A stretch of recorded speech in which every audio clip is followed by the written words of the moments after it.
Hello and welcome to Bahrain Now, your source of local initiatives, happenings, talents, and trends. I'm your host Khalid Hidris, here to walk you through our exciting lineup of segments and personalities from around Bahrain. So don't go away and we'll be right back.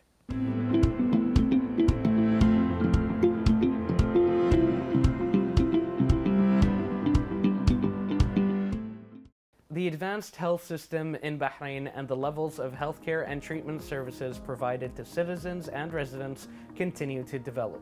Thanks to the constant care and support provided by the Bahraini government, in addition to various civil institutions in the health sector were established in order to promote community awareness and measures to prevent diseases. Bahrain Multiple Sclerosis Patient Society is one of those leading institutions.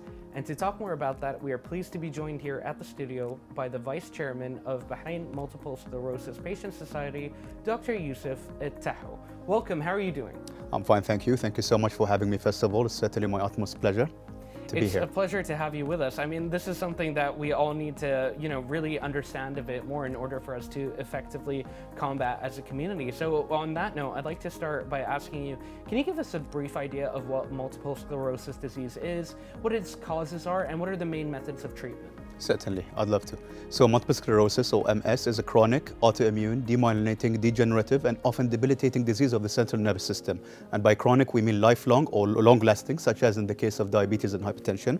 By autoimmune, we mean as such that a person's, his or her own immune system attacks its own self rather than attacking external microbes or antigens, which would cause harm.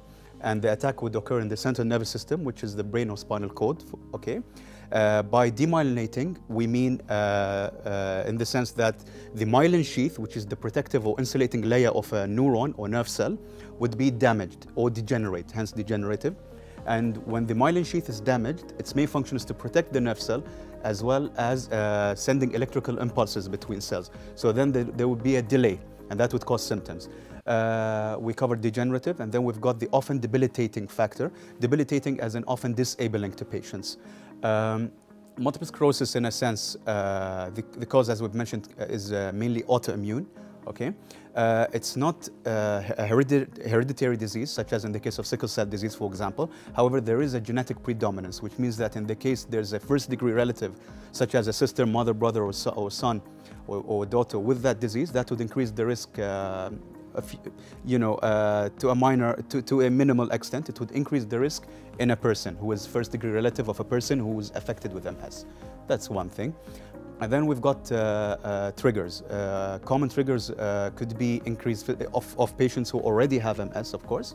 Common triggers which could exacerbate symptoms include increased physical exhaustion, increased mental stress. We've got extremes of temperature, especially heat. We've got Epstein-Barr virus. Studies have proved that all patients diagnosed with MS have been affected with EBV or Epstein-Barr virus sometime in the past.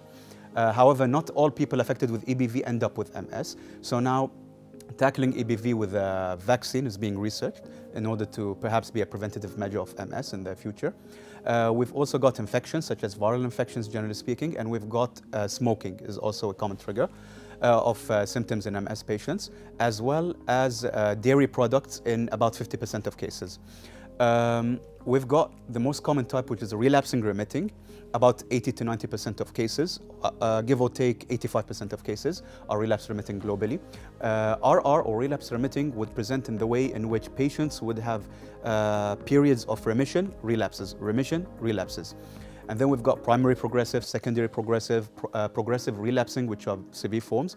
Lately, neurologists have been speaking more commonly about CIS and RIS, which are clinically isolated syndrome and radiologically isolated syndrome. These are milder forms of the disease. As we've mentioned, lesions can occur anywhere in the brain. Lesions are basically damaged areas of neurons in the central nervous system, brain and spinal cord. So these lesions, depending on where they appear on a specific patient, based on that, symptoms can present in a particular way from case to case and differ from case to case. So depending on where the lesions appear and on the individualized case, symptoms can vary, and from the top of my mind, I can mention symptoms such as blurry vision, vertigo, eye pain, lack of coordination, fatigue, muscle pain. We've got stiffness, muscle weakness, numbness, We've got even phenomena such as the MS hug. The MS hug occurs in some patients, and it's as if while the patient is lying down and sleeping, the patient feels tightness all over the body, as if there's something hugging them so tight. So it's interesting in that sense. There could be mood swings as well with patients, and patients can often feel misunderstood, and that's something we'll probably dive into later on in the interview, I hope. That's one thing. We've got regarding the diagnosis, of course, mainstay in medicine and a pillar has always been history taking, physical examination. We have the idea of the MRI scan, which is up till today the gold standard. MRI scan is a gold standard, and in the MRI scan, lesions over time and space are observed. And from that, it can be concluded whether the patient has MS or not, along with extra supportive measures to diagnose. And supportive measures, by that I mean, for example, the lumbar puncture or the spinal tap. The spinal tap is basically extracting cerebrospinal fluid, which is fluid available in the brain and spinal cord. And from that fluid, oligoclonal bands, which are proteins that indicate central nervous system inflammation, could be seen. And if they are positive and those oligoclonal bands are seen, this supports the MRI findings. And hence, considering that also all other causes are excluded, MS can be diagnosed. That's one point. This is regarding diagnosis. And we've got the treatment. Since 1993, the mainstay has been interferon beta in the form of probably injections or IM.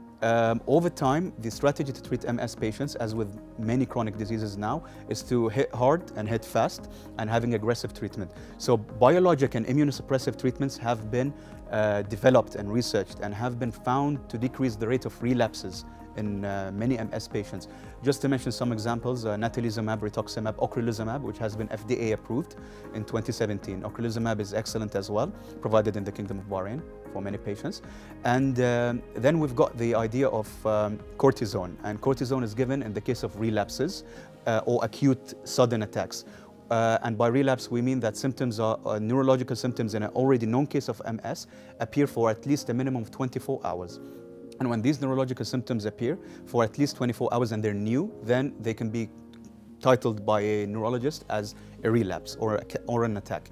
In that case, cortisone, particularly a medication called methylprednisolone, could be given over a few days to lead to remission and settle down the inflammatory process. That's one thing. Stem cell therapy is still being researched globally. There are centers in Washington, D.C. and whatnot, and in other places in the world. And I'd like to conclude this part with also mentioning that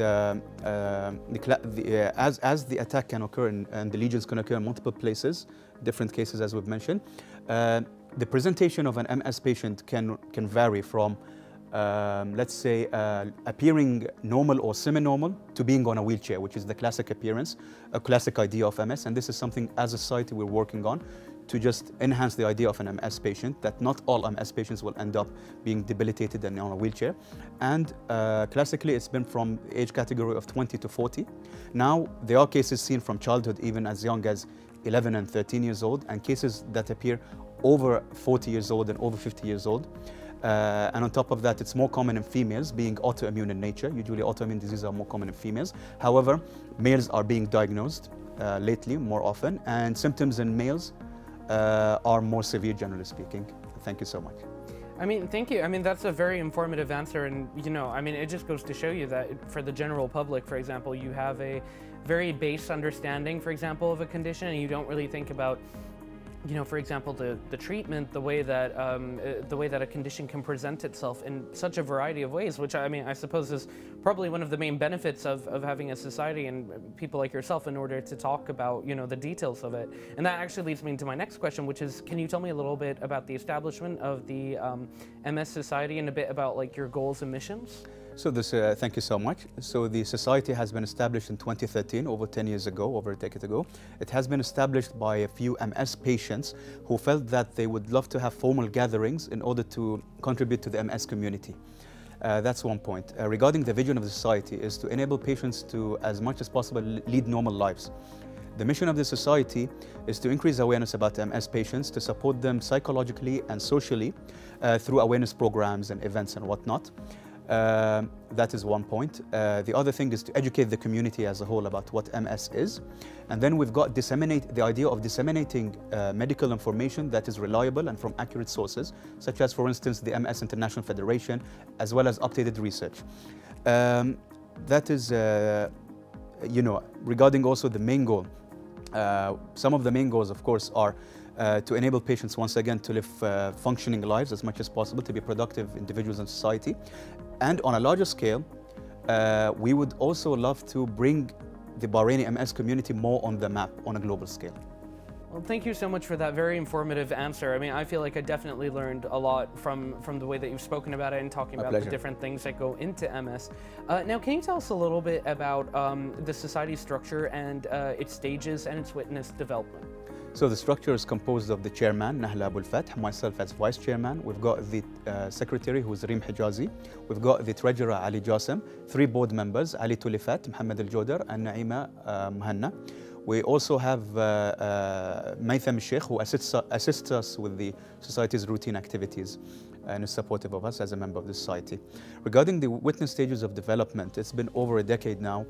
And of course, there were challenges in the beginning, such as with anything in any case, such as formal procedures and whatnot.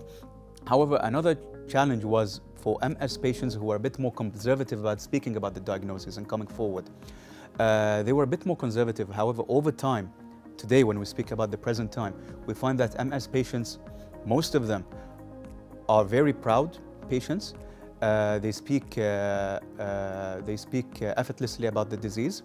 They want to actively contribute to the MS community as a whole.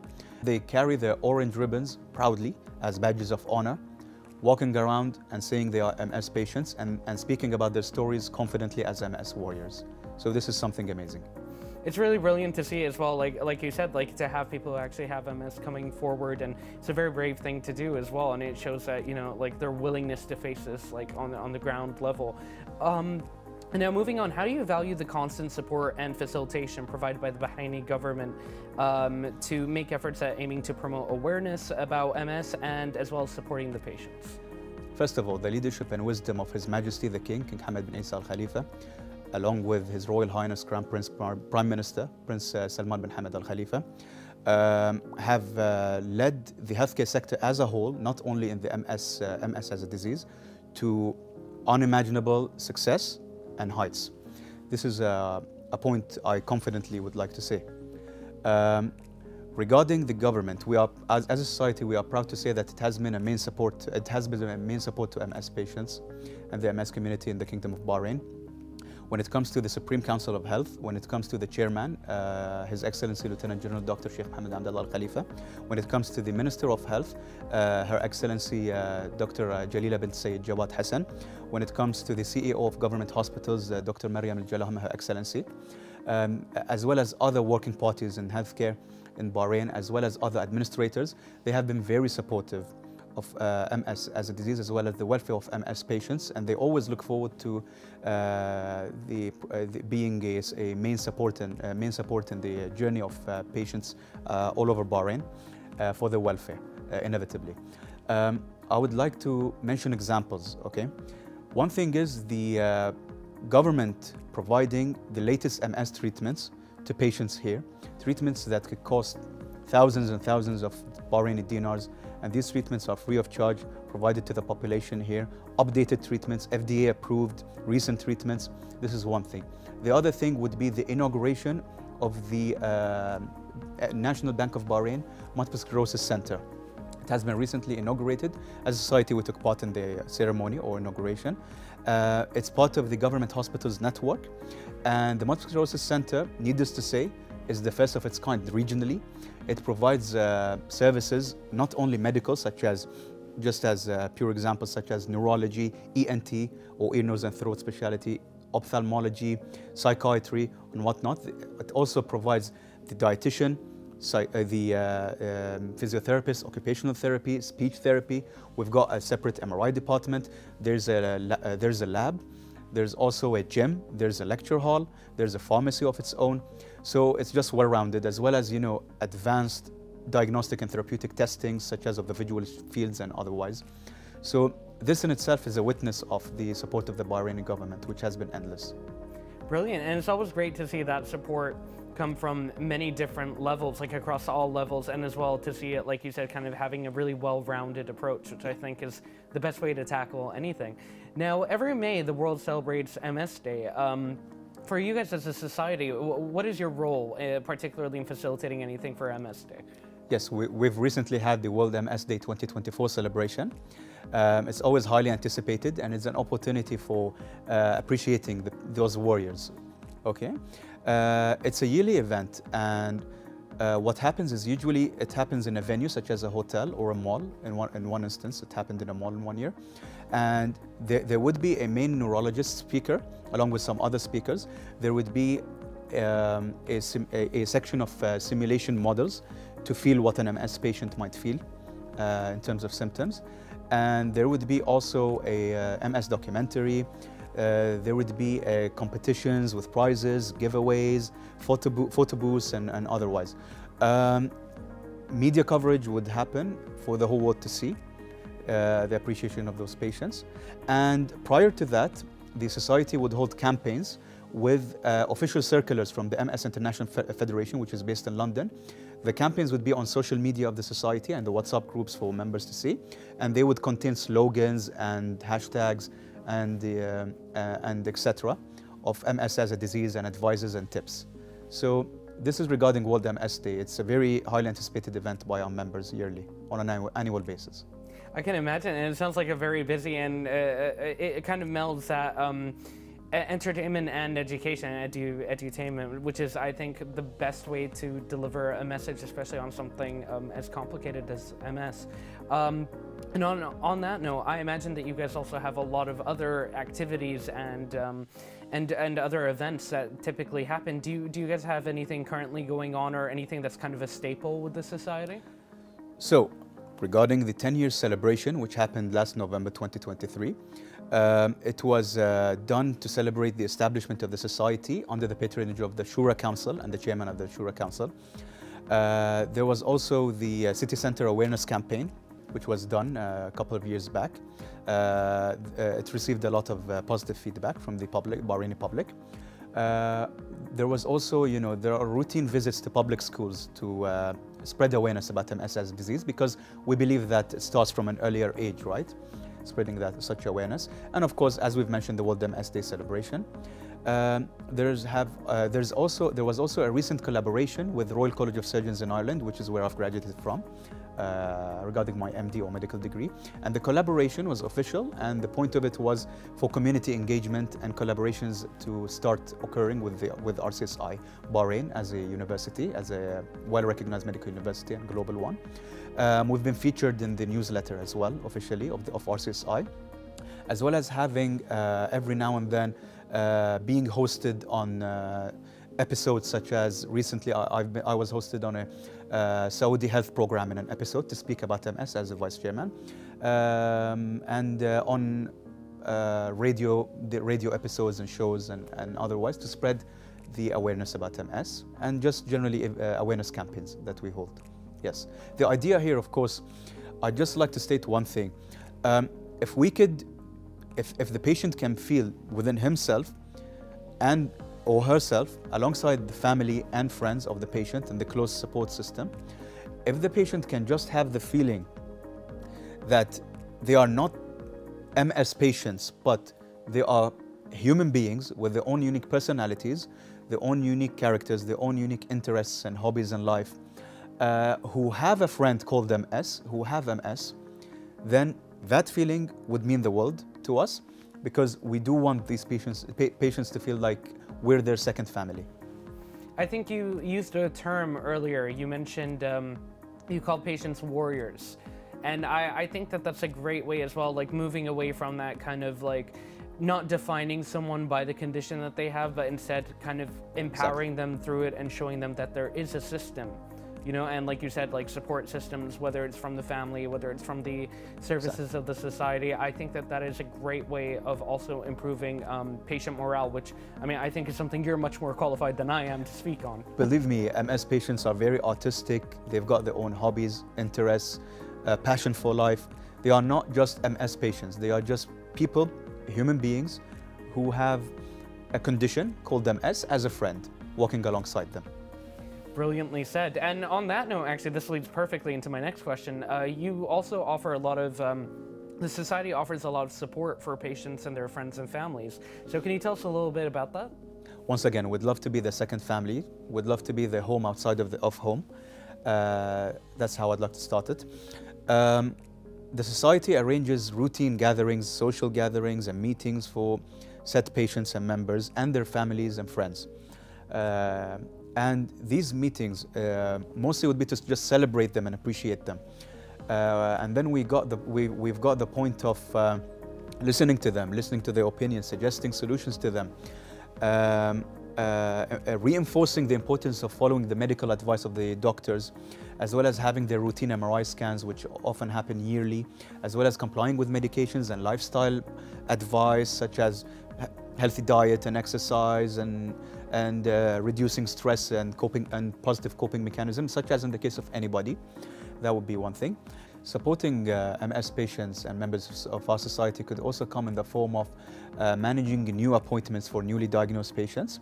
Could also come in the form of following reports for study places and workplaces of patients who are trying to inform their workplaces of their condition.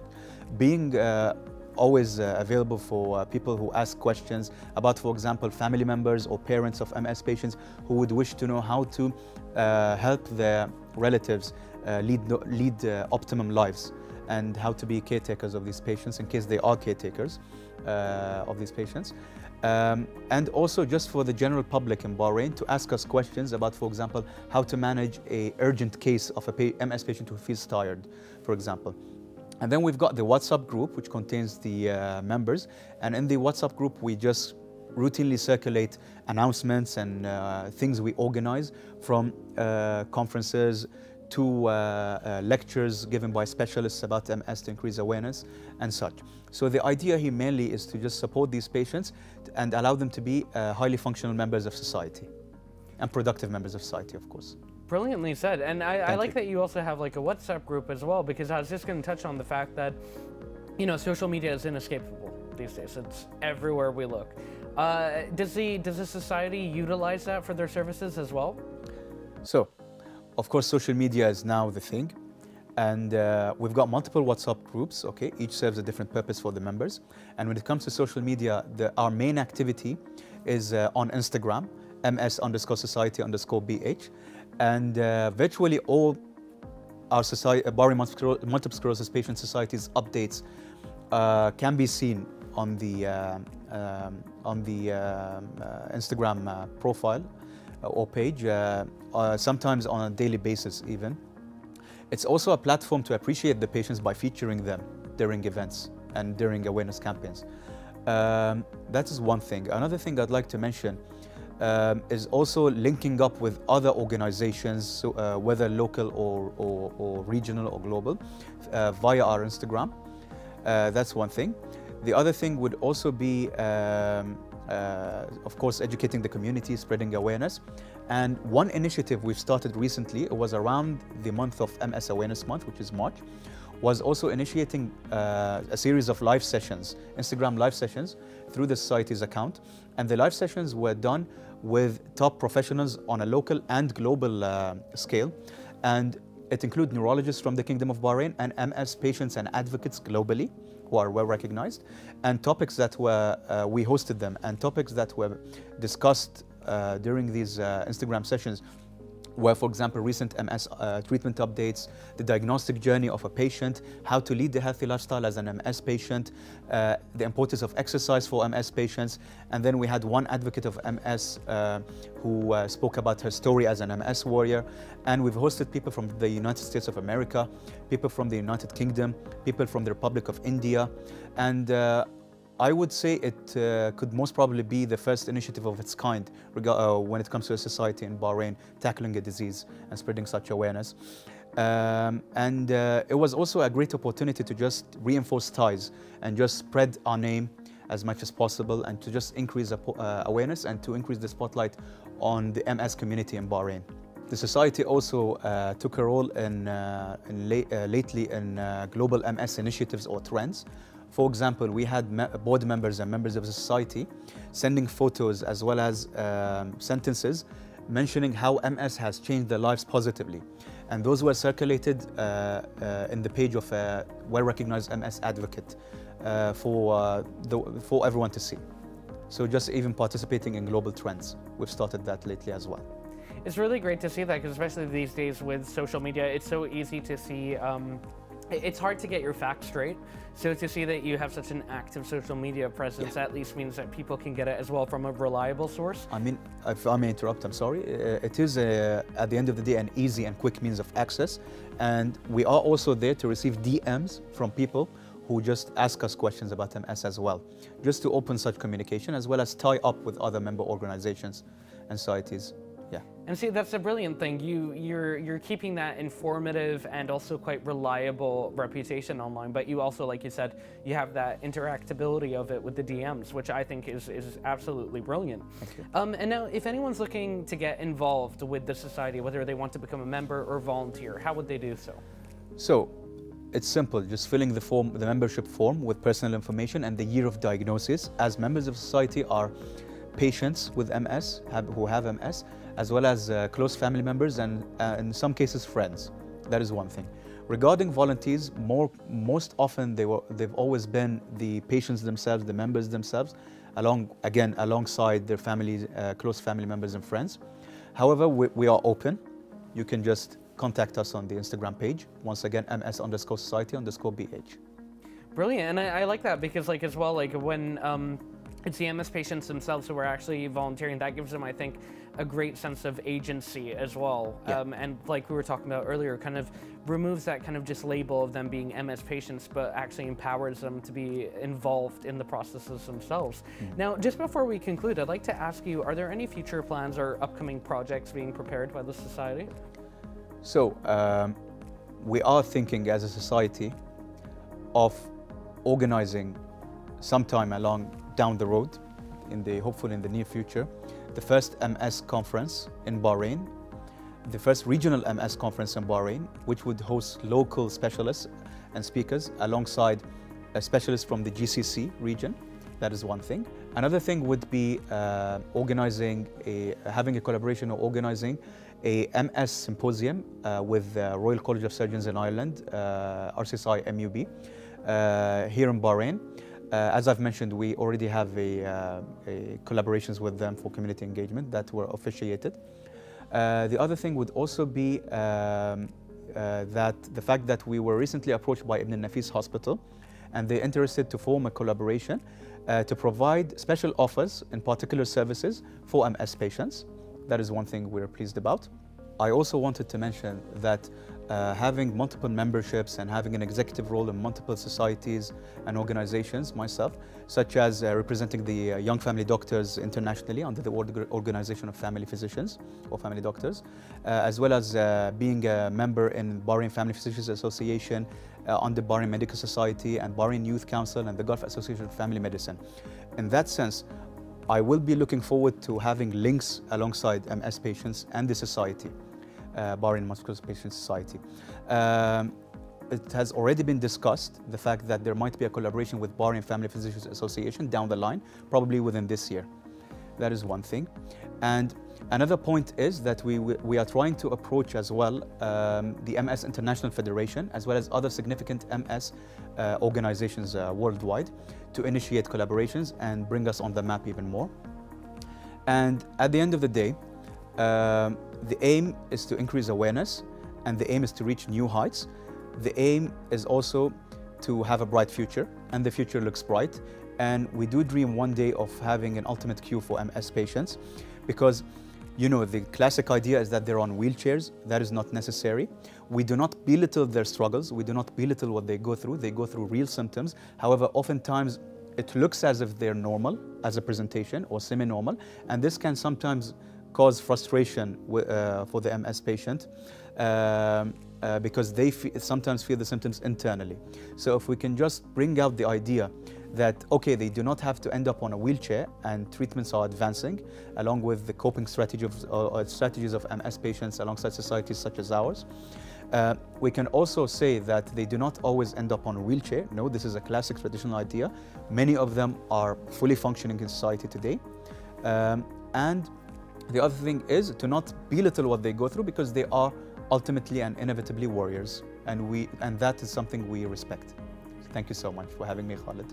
Thank you so much for Bahrain TV. Yeah. Thank you so much for joining us. That was a brilliant talk. I really like the way that you ended it, and I absolutely agree. They're all warriors, and it's great to see that they have such an amazing support system. Thank you so much again. My pleasure. So, ladies and gentlemen, stay tuned, and we'll be right back with more on Bahrain Now.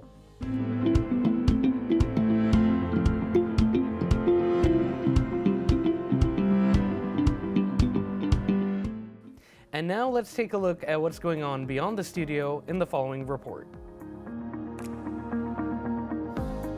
The 13th edition of the Youth City 2030 has opened at the State of the Art Exhibition World Bahrain.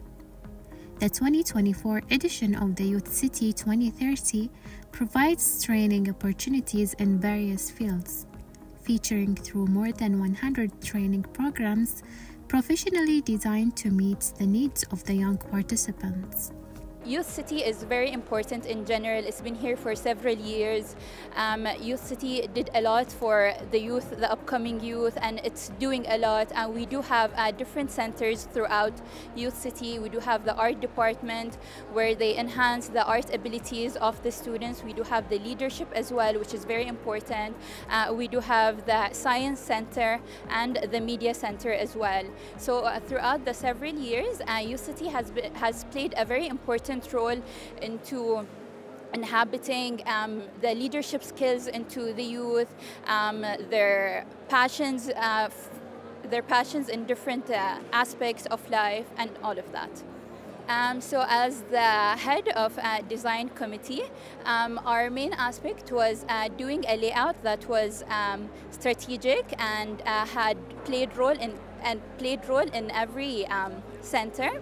So for this year's theme, we had the Out of This World theme, and in that way we designed throughout the space. As you can see, because it's out of this world, we used different types of materials for each centers. For example, for the art, we have the lighting. For the science, we do have the pipes. Leadership, we do have the glass windows, and it goes on. And we wanted to have a very different ambience for the city as well. We wanted to make it different this year, so it suits with the theme. The schemes aim to hone the participants' skills, build their competencies, and provide with necessary expertise in order to be able to integrate in the labor market and contribute to Bahrain's development, polish their skills, build their competencies, and tap into their creative potential. Youth City have 5 centers, which had leadership, media, art, and science and sports. We have so far 148 programs and ongoing, and we're still having very large people who's coming and asking for more programs and for more seats to join. Actually, the most exciting part is that I worked here from the beginning till the end, so I've seen this throughout the whole process, and I'm excited to see all the Bahraini youth here using all their talents and implementing it in the real world. This year's edition features centers like leadership and young entrepreneurship, media and entertainment, art and culture, science and technology, sports and culture. Each center will offer participants a variety of programs that focus on technical, practical, and creative aspects, and will be presented by qualified trainers.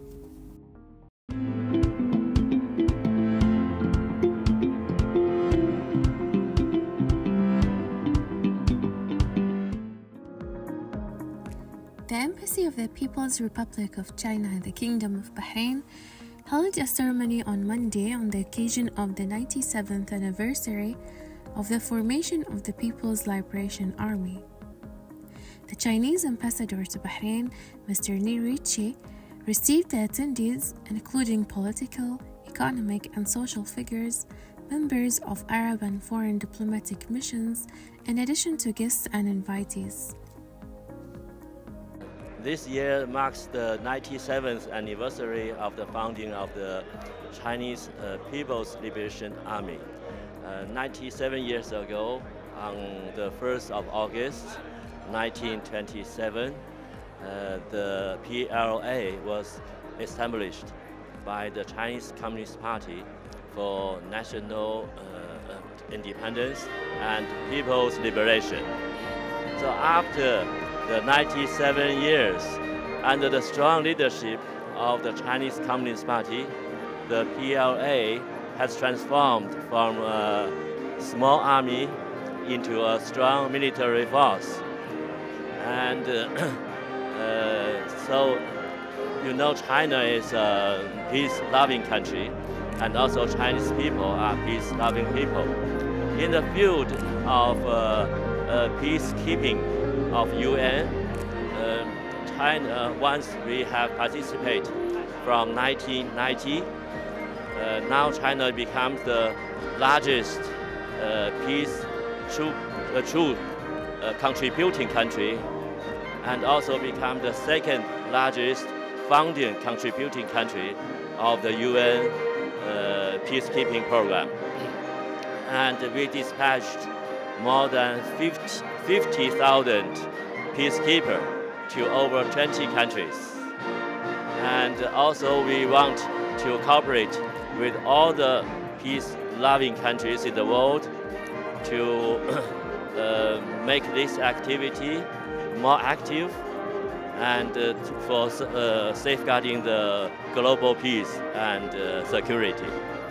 About our relationship between China and Bahrain, in May this year, His Majesty King Hamad bin Yusuf AlTahoo paid a very successful visit to China, and this visit was a milestone of the Bahrain and China relationship. During the visit, the two leaders agreed to establish our relationship to the comprehensive strategic partnership. And after the visit, we have seen that the relationship between our two countries has been developed very fast. And as a part of the relationship, the cooperation between the PLA and also the armed forces of Bahrain has been developed very steadily. Last year, we set up a defense attaché in our embassy, and also we assigned the first defense attaché. Since then, the communication and cooperation between our two forces has been developed very steadily. And so we hope that the relationship between China and Bahrain will develop more better than before. And I believe with the upgrade of the Bahrain and China relationship, the cooperation and friendship between our two armed forces will continue to expand. The Kingdom of Bahrain and China enjoy deep-rooted friendly relations and cooperation in various fields. Since establishing diplomatic relations on April 18, 1989, Bahrain and China have maintained mutual respect and equality, with their relations steadily developing, political trust growing, and practical cooperation growing stronger across various fields. The ceremony was attended by members of the diplomatic corps in Bahrain, a number of members of the Shura and Representatives Councils, officials and dignitaries, which gave the event a great importance and emphasized the depth of relations between China and Bahrain.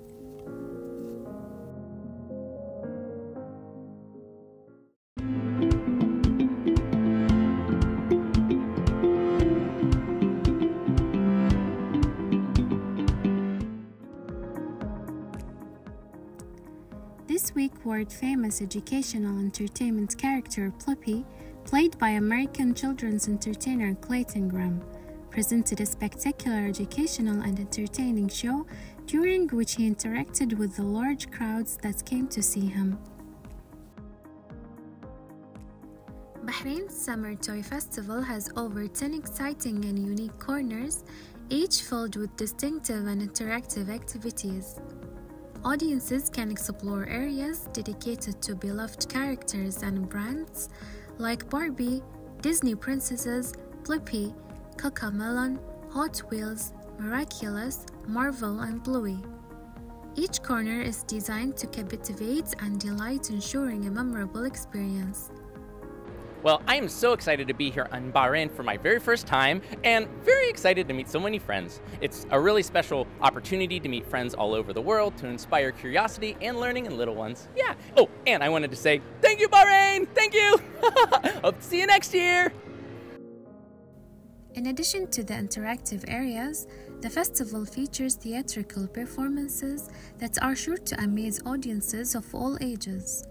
These performances, combined with the interactive zones, make the Bahrain Summer Toy Festival the ultimate family destination this summer. Bahrain Summer Toy Festival is currently being held at Exhibition World Bahrain, running until August 3rd. This spectacular event presents a summer filled with joy, excitement, and endless entertainment.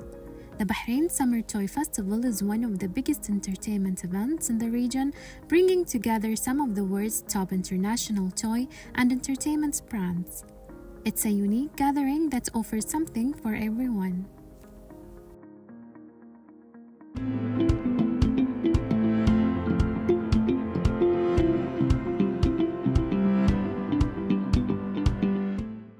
Ladies and gentlemen, this brings us to the end of today's episode. Thank you so much for watching, and as always, you can reach out to us on our social media accounts shown below. We love to hear from you. This was Khalid Hidris, and until next time, good night and God bless.